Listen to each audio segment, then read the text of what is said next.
So mga tol, alam na nga po ng karamihan na matutuloy na ang laban ni undisputed super bantamweight world champion Japanese The Monster na Naoya Inoue versus former 2 Division world champion Mexican Luis Pantera Nery, at magaganap po yan sa Tokyo Dome sa buwan ng May. Pinopromote nga din po ang laban na yan ng presidente ng MP Promotion na si Sean Gibbons, at willing din turuan ng 8 Division world champion Manny Pacquiao si Luis Nery upang talunin itong tinaguriang The Monster. Subalit kahit na may angking lakas itong si Luis Nery mga tol, mukhang hindi sigurado si Sean Gibbons na matatalo nito si Inoue dahil sa mas doble ang lakas nitong Hapon.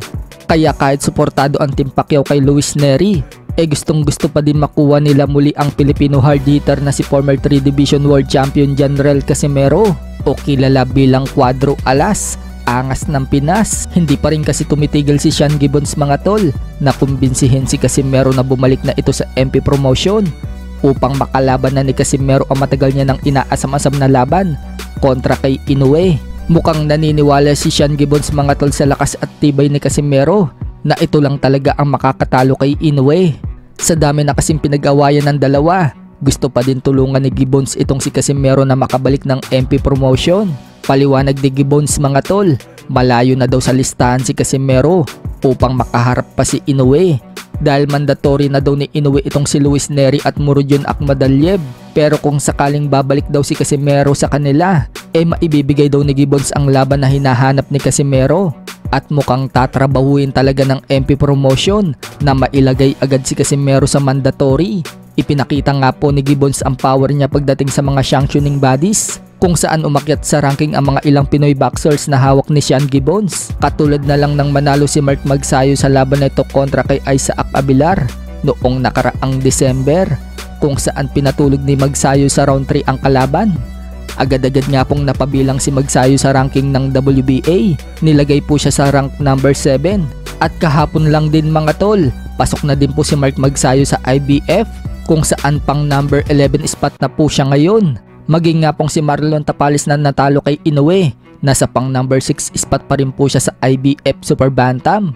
Ibinida nga din po ni Sean Gibbons mga tol ang dalawa nating pambato sa light flyweight na si Jason Bison at Mel Pajardo, na umangat na din sa ranking ng IBF. Nasa pang number 4 spot nga po si Bison, habang nasa number 5 spot naman po si Mel Pajardo. Bukod dyan, ang dating world champion na si Pedro Taduran, number 1 o mandatory na din sa IBF mini flyweight. Ibig sabihin, mapapalaban na si Taduran sa kampiyon ng Japan na si Jinjiro Shigeoka. Ganyan nga po kalakas si Sean Gibbons mga tol pagdating sa mga sanctioning bodies. Kaya sure na sure si Gibbons na kung babalik si Casimero sa MP Promotion, matutupad ang pangarap ni Casimero na makalaban si Inoue. Pero ang tanong mga tol, mapipilit kaya nila si Casimero? Tutol kasi dyan ang kapatid at head coach ni Cuadro Alas na si Jason Casimero. Hindi kasi papayag si Jason Casimero na babalik ang utol niya sa MP Promotion. At naniniwala si Jason na kahit wala ang MP Promotion, matutuloy pa rin ang laban ni Janrel Casimero at Naoya Inoue. Kaya sa laban ni Donaire, ikaw ba nagpapalaban doon kay Donaire? Parang sinasabi mo malakas kayo, malakas. Anong malakas?